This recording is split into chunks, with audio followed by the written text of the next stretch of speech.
Welcome to the Week 13 edition of NFL Previews and Picks. Tonight on the NFL Network, the Philadelphia Eagles go to CenturyLink Field to play the Seattle Seahawks. Okay, neither one of these teams is going anywhere fast. Vince Young will be starting in place of Mike Vick again this week. Tavares Jackson has done some good things for Seattle recently, but not good enough. The Eagles' playoff chances at this point are barely flickering.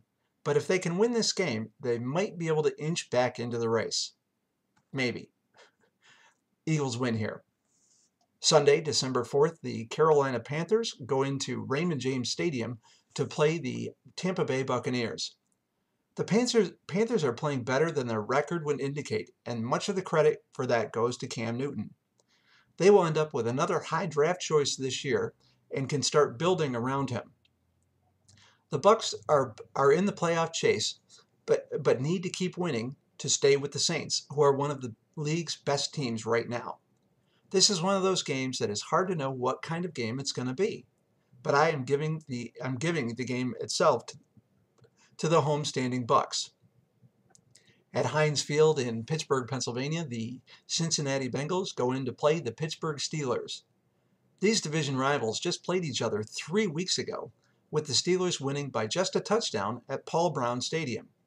The Bengals, especially Andy Dalton, have surprised all the experts this year. Who would have thought they would have been any good after Carson Palmer quit on them? They stayed with the Steelers 3 weeks ago, but I can't imagine that will happen this week. Both teams are pushing for the playoffs, but the Steelers have one thing the Bengals don't: experience. Steelers should win this game at home easily. At Reliant Stadium in Houston, Texas, the Atlanta Falcons come in to play the Houston Texans.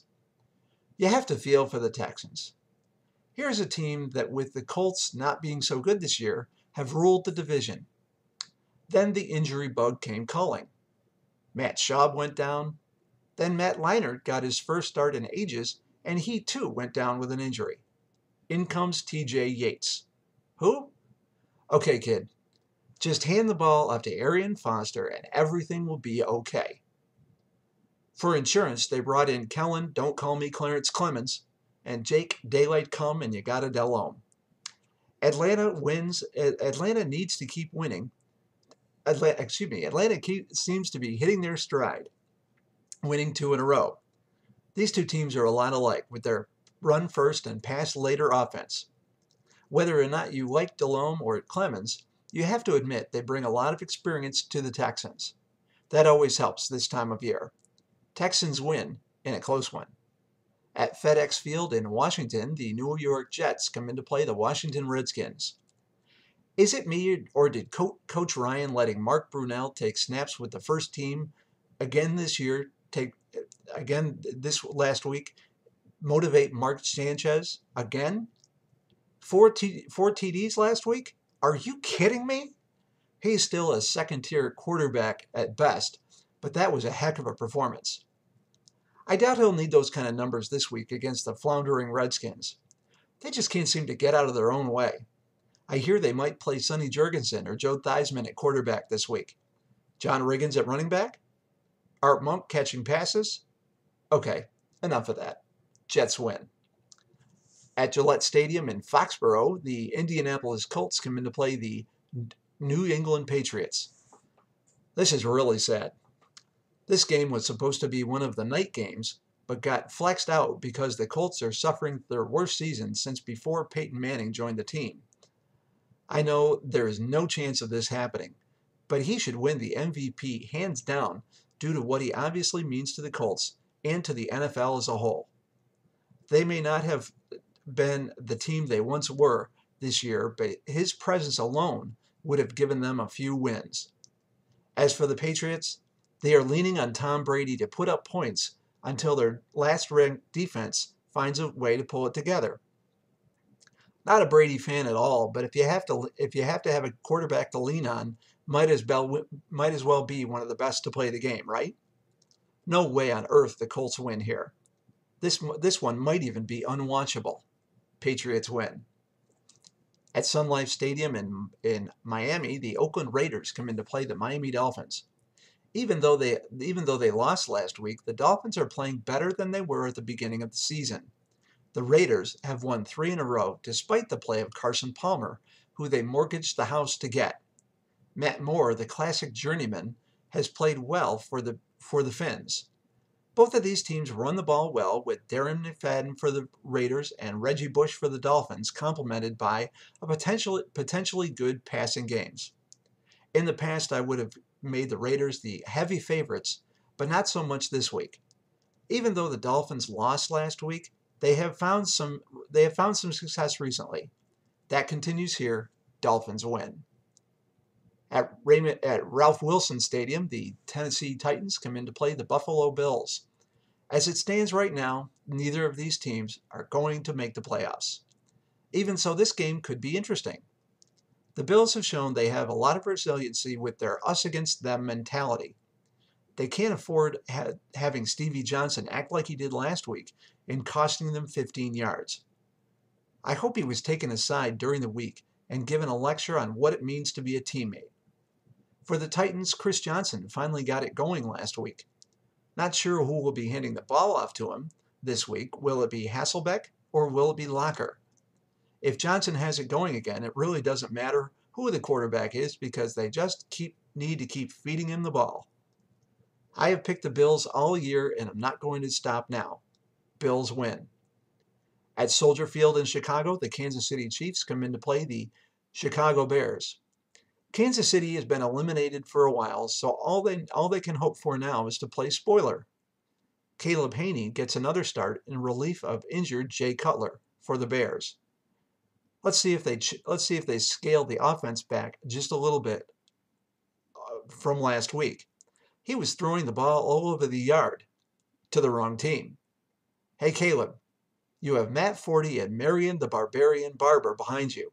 Just keep feeding those guys and everything will be okay.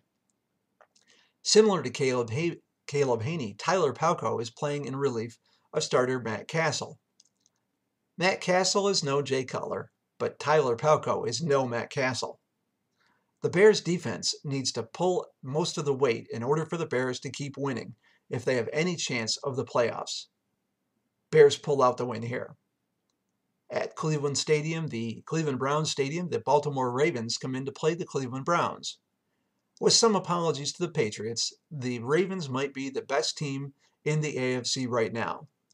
They have the always tough defense with Ray Lewis and Ed Reed, and the Joe Flacco, Ray Rice-led offense. They do have some troubling losses this season, though, which have to worry John Harbaugh. For the Browns, Colt McCoy and Peyton Hillis are probable. They have not played much together this year due to Hillis' injury, giving Chris Ogbonnaya a chance to make some plays. While the Browns have the potential to give the Ravens a game, I don't really see that happening this week, since the Ravens are establishing themselves for the playoffs. Ravens win. At Mall of America Field in Minnesota, the Denver Broncos come in to play the Minnesota Vikings. Tim Tebow takes his Broncos indoors to play the Vikings. With every win, it seems like there are more believers in Tebow. I think it's great for the game because of his unquestioned will to win and desire to improve his game. I can just see his offseason coming up. He may never sleep. Can this type of offense beat the better teams in the league? I'm not sure. But I can tell you this. He has made believers out of his team and his coach. Now if only John Elway would hop on board. The only way that happens is if they win the Super Bowl. And if that happens, I'm guessing Elway, who I loved as a player, will try to take most of the credit.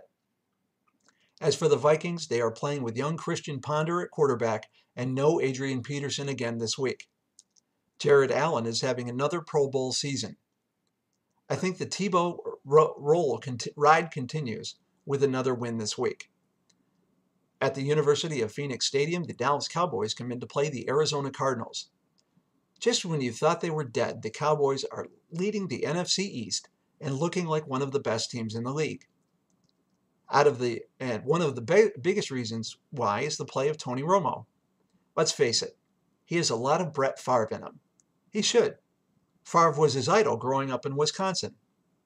With Romo, you get great plays and then terrible mistakes. Sounds familiar, doesn't it? For the Cardinals, Kevin Kolb has sort of disappeared in the desert. They do have Beanie Wells running the rock and Larry Fitzgerald catching passes. You would think that would be enough, but not this year. Cowboys are on a roll and get the win in the desert. At MetLife Stadium in East Rutherford, the Green Bay Packers come in to play the New York Giants. Earlier this season, the G-men were winning games and staying under the radar. Now they have lost three games in a row, and if the playoffs were held today, they would be sitting home like the rest of us, watching the games on TV. Unfortunately, they get the Packers this week, who are on one of those once-in-a-lifetime kind of rolls. They can do no wrong at this point. Aaron Rodgers is even doing TV commercials. Who saw that coming? Anyone? Anyone? I don't think that the G-men have enough firepower to stay with the pack, so the only way that they can win this game is to get pressure on A-Rod. Trouble there is their defense is banged up, so I doubt that they are up to the task. Packers win. At Candlestick Park in San Francisco, the St. Louis Rams come in to play the San Francisco 49ers. Just what the doctor ordered after that power outage the 49ers suffered in Baltimore last week. They are truly one of the league's best stories this year, and hopefully last week's loss in the Harbaugh Bowl was just a blip on the screen. The Rams are in the midst of a tough and somewhat unexpected season after last year's surge. They showed some good things last year, but have yet to pull it all together this year. The Niners should get back on the winning track this week to keep the Packers in their sights. Sunday night, the Detroit Lions come in to play the New Orleans Saints at the Mercedes Superdome. For those of you expecting to see Ndamukong Suh, you might have to wait a week or two. My question is, how can such a truly gifted, obviously thoughtful player be so boneheaded? Rule number 1, do not step on the head of an opposing player after the play is over, especially when the referee is watching. That's never a good thing. Detroit has played well at times this year, and much of that credit goes to Ndamukong Suh, but they are probably a year or two off from really being a contender. As for the Saints, they're a contender right now, and may be the only team in the NFC that stands a chance at beating the Green Bay Packers. They will beat the Lions this week. And finally, on Monday night, the San Diego Chargers come in to play the Jacksonville Jaguars at Everbank Field. Uh-oh. This could be a clunker. San Diego is playing terrible this year. Phillip Rivers is probably having his worst season as a pro, and he's supposed to be among the elite quarterbacks. Not this year.